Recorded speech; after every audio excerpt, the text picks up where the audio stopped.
देश भर में आज मनाया जा रहा है दीपावली का त्योहार। घरों और मंदिरों में लोगों ने की सजावट।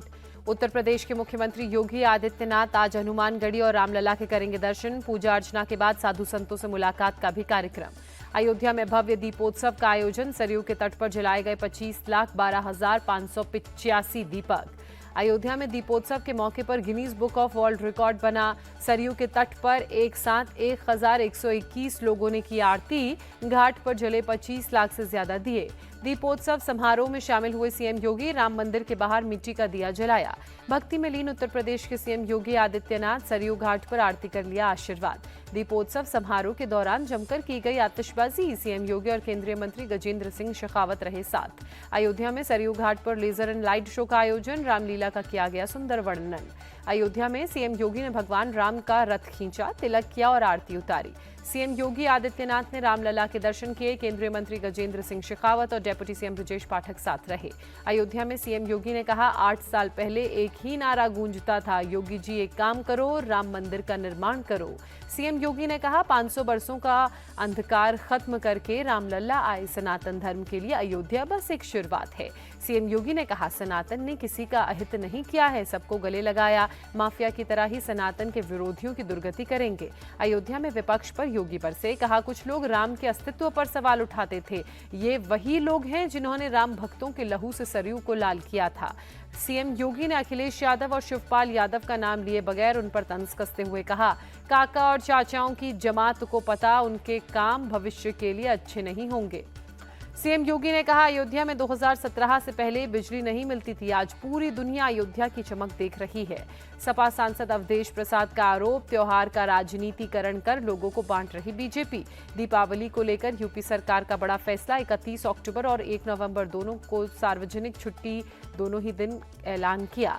रक्षा मंत्री राजनाथ सिंह ने असम में भारतीय सेना के जवानों के साथ दीपोत्सव मनाया। तेजपुर मेघना स्टेडियम में प्रोग्राम का आयोजन किया गया। जम्मू कश्मीर में एलओसी पर दिवाली का जश्न, भारतीय सेना ने दीप प्रज्वलित किए। दिवाली पर दियों और लाइटिंग से रोशन हुआ गुजरात का अक्षरधाम मंदिर। आज से 8 नवंबर तक मनाई जाएगी दिवाली। दिवाली के लक्ष्मी नारायण मंदिर भी खूबसूरत लाइटों से दिवाली के मौके पर दिल्ली में रोशन किया गया। उत्तराखंड के सीएम देहरादून बाजार का दौरा करते हुए दिखे। कुम्हारों से मिट्टी के दिए उन्होंने खरीदे। दीपावली से पहले त्रिची के एनएसपी रोड पर खरीदारी करने लोगों की भीड़ उमड़ी। ड्रोन से ली गई तस्वीरें। दिवाली पर आंध्र प्रदेश सरकार का बड़ा तोहफा, आज से मिलेंगे हर साल 3 मुफ्त गैस सिलेंडर। दिवाली से पहले पटाखों पर सियासत हुई तेज। मुस्लिम धर्मगुरु तौकीर रजा ने पटाखों पर बैन की मांग की। कहा, दिवाली पर आतिशबाजी से प्रदूषण होता है। तौकीर रजा ने कहा, दिवाली पर पटाखे चलाना पैसे की बर्बादी जैसा, इससे समाज का कोई भला नहीं होगा, इस पर तुरंत पाबंदी लगनी चाहिए। बाबा बागेश्वर का पलटवार, पटाखे बैन की मांग को सनातन के खिलाफ षड्यंत्र बताया। कहा, न्यू ईयर पर आतिशबाजी पर चुप्पी क्यों साध लेते हैं। बाबा बागेश्वर ने कहा, बकरीद में कुर्बानी पर बैन क्यों नहीं लगता, बकरे की कुर्बानी से समाज का भला नहीं। दिवाली के दिन दिल्ली मेट्रो की टाइमिंग्स में बदलाव, आज सभी लाइन के टर्मिनल स्टेशन से रात 10 बजे चलेंगी आखिरी मेट्रो। छठ और दिवाली पर रेलवे की खास व्यवस्था चलाई जा रही है। 164 विशेष ट्रेनें। देश भर में अलग अलग शहरों से बिहार और उत्तर प्रदेश के शहरों तक की ट्रेनें। 7,000 अतिरिक्त फेरों की व्यवस्था। पीएम मोदी आज गुजरात के केवड़िया में राष्ट्रीय एकता दिवस समारोह में शामिल होंगे। सरदार पटेल की जयंती के मौके पर स्टैच्यू ऑफ यूनिटी पर पुष्पांजलि अर्पित करेंगे। पीएम मोदी एकता दिवस समारोह के मौके पर शपथ दिलाएंगे। परेड में 9 राज्यों और 1 केंद्र शासित प्रदेश की पुलिस हिस्सा लेगी। राष्ट्रीय एकता दिवस परेड में केंद्रीय सशस्त्र पुलिस बल, एनसीसी सहित कई सुरक्षा बल की टुकड़ियां हिस्सा लेंगी। वायु सेवा का सूर्य किरण फ्लाई पास्ट भी होगा। चुनाव के बीच महाराष्ट्र में पोस्ट पॉलिटिक्स। मुंबई के बीजेपी कार्यालय में देवेंद्र फडणवीस का पोस्टर, लिखा, प्रतीक्षा खत्म, 23 नवंबर को नए महाराष्ट्र की नई गाथा लिखने वो फिर आ रहा है। शिंदे गुट के सदा सरवणकर को उतारने पर देवेंद्र फडणवीस ने कहा, बीजेपी का स्टैंड क्लियर है, अमित ठाकरे का समर्थन करेंगे। बीजेपी के चुनाव प्रचार मना करने पर नवाब मलिक ने कहा, जनता का समर्थन और विश्वास मेरे साथ है, चाहे कोई पार्टी मेरा विरोध करे। नवाब मलिक ने कहा, कोई नेता मुसलमान है तो उसे आतंकी घोषित करना और दाऊद से संबंध होने का आरोप लगाना बेहद आसान होता है। सरकार किसी की भी किंगमेकर बने, सरकार किसी की भी बने, किंगमेकर अजीत पवार ही होंगे। अनुशक्ति नगर से एनसीपी उम्मीदवार सना मलिक का बयान। अपने पिता नवाब मलिक के समर्थन में सना उतरी। कहा, कितना कीचड़ उछाल लें वो निर्दोष साबित होंगे।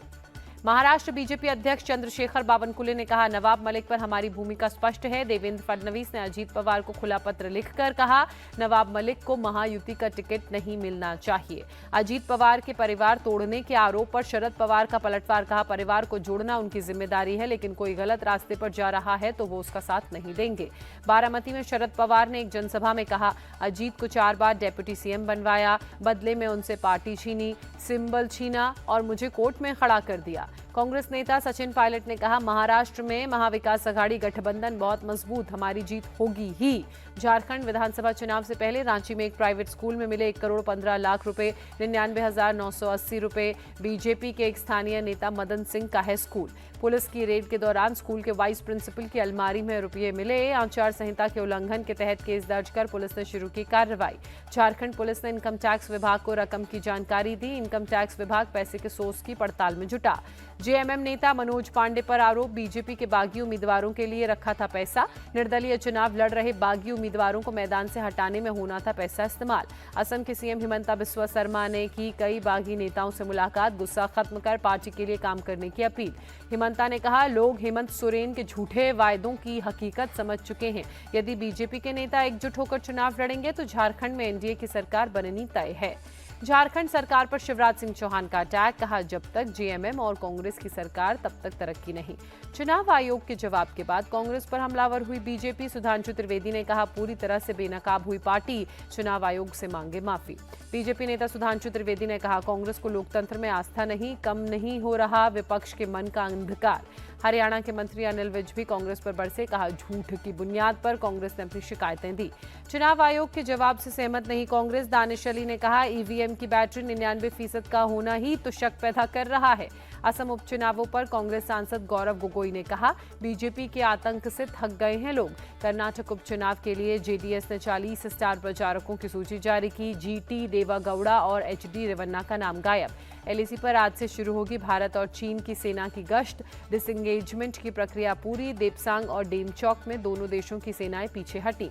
एलएसी पर जारी रहेगी सेना के ग्राउंड कमांडर्स की बातचीत। भारतीय सेना के सूत्रों के मुताबिक आज भारत चीन सेनाओं के बीच दिवाली की मिठाई का होगा आदान प्रदान। दिल्ली हाईकोर्ट में बीजेपी सांसदों की याचिका, बुजुर्गों को आयुष्मान योजना का लाभ मिलने की मांग। दिल्ली के एलजी वीके सक्सेना ने आयुष्मान भारत योजना पर पूर्व सीएम अरविंद केजरीवाल की पोल खोली। लिखा, अपने नाम पर रखना चाहते थे योजना का नाम। एलजी वीके सक्सेना ने दिल्ली के हेल्थ मॉडल को बताया प्रचार का जाल। लिखा, आयुष्मान भारत योजना को दिल्ली में नहीं लागू किया, जिससे लाखों लोगों को इसका लाभ नहीं मिला। सलमान खान को धमकी देने वाला गिरफ्तार। आरोपी मुंबई के बांद्रा का रहने वाला, 2 करोड़ की मांगी थी फिरौती। रेणुका स्वामी मर्डर केस में गिरफ्तार कन्नड़ एक्टर दर्शन जेल से रिहा। कर्नाटक हाईकोर्ट ने दी उन्हें जमानत। अमृतसर में पुलिस एनकाउंटर में मारा गया गैंगस्टर लंडा हरीके का साथी गुलशन, दूसरा साथी भागने में रहा कामयाब। दिल्ली पुलिस की क्राइम ब्रांच का एक्शन। मोबाइल टावर से उपकरण चुराने वाले गैंग का पर्दाफाश। 52 आरोपी गिरफ्तार। गैंग ने अब तक 100 करोड़ से ज्यादा का सामान बेचा। 250 मामलों का हुआ खुलासा। उत्तराखंड के टिहरी में सलमान नाम के युवक पर नाबालिग को भगाने का आरोप। नाबालिग के धर्मांतरण का भी लगा आरोप। नाराज लोगों ने दुकान में तोड़फोड़ की, प्रदर्शन किया। आरोपी सलमान के खिलाफ धर्मांतरण सहित कई अन्य धाराओं के तहत केस दर्ज।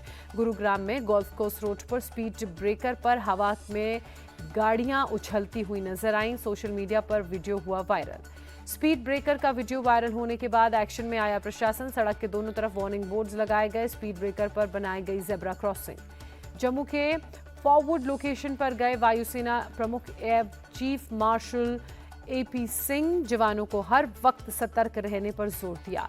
त्रिपुरा सरकार ने डीए में 5% बढ़ोतरी की। 2 लाख कर्मचारियों पेंशन भोगियों को मिलेगा इसका फायदा। केरल सीएम ने ओलंपिक विजेता पीआर श्रीजेश को सम्मानित किया। जिमी जॉर्ज स्टेडियम में हुआ प्रोग्राम। खेल के मेगा ऑक्शन से पहले आज शाम 5 बजे आएगी सभी टीमों के रिटेन खिलाड़ियों की सूची। 6 खिलाड़ियों को रिटेन कर सकती हैं टीमें। आईपीएल में एक बार फिर आरसीबी की कप्तानी कर सकते हैं विराट कोहली। रिपोर्ट्स के मुताबिक मैनेजमेंट के साथ बातचीत में कोहली कप्तानी के लिए तैयार। आईसीसी ने जारी की ताज़ा टेस्ट रैंकिंग। भारतीय खिलाड़ी यशस्वी जायसवाल 1 स्थान की छलांग लगाकर नंबर 3 पर पहुंचे। इंग्लैंड के खिलाड़ी जो रूट नंबर 1 पर काबिज। विराट कोहली और ऋषभ पंत की रैंकिंग में भारी नुकसान। पंत 5 स्थान के नुकसान के साथ 11वें नंबर पर खिसके। विराट कोहली भी 1 स्थान के नुकसान के साथ 14वें नंबर पर पहुंचे। आईसीसी की गेंदबाजों की रैंकिंग में भारतीय गेंदबाज जसप्रीत बुमराह को नुकसान, पहले स्थान से खिसककर 3रे नंबर पर पहुंचे। साउथ अफ्रीका के कगिसो रबाडा टेस्ट के नंबर 1 गेंदबाज बने। 1 नवंबर से वानखेड़े में भारत और न्यूजीलैंड के बीच खेला जाएगा तीसरा टेस्ट मुकाबला। मुंबई में 12 साल से टेस्ट मैच नहीं हारी टीम इंडिया। भारत और साउथ अफ्रीका के बीच T20 सीरीज का शेड्यूल आया। 8 नवंबर को पहला मुकाबला, 10, 13 और 15 नवंबर को सीरीज के बाकी बचे मुकाबले। भारतीय समय अनुसार रात 8:30 बजे शुरू होंगे matches. Nayanthara beyond the fairy tale 18 नवंबर को होगी रिलीज। OTT प्लेटफॉर्म नेटफ्लिक्स पर आएगी फिल्म। हॉरर फिल्म थामा में साथ नजर आएंगे आयुष्मान खुराना और रश्मिका मंदाना। फिल्म मेकर दिनेश विजन ने किया अनाउंस।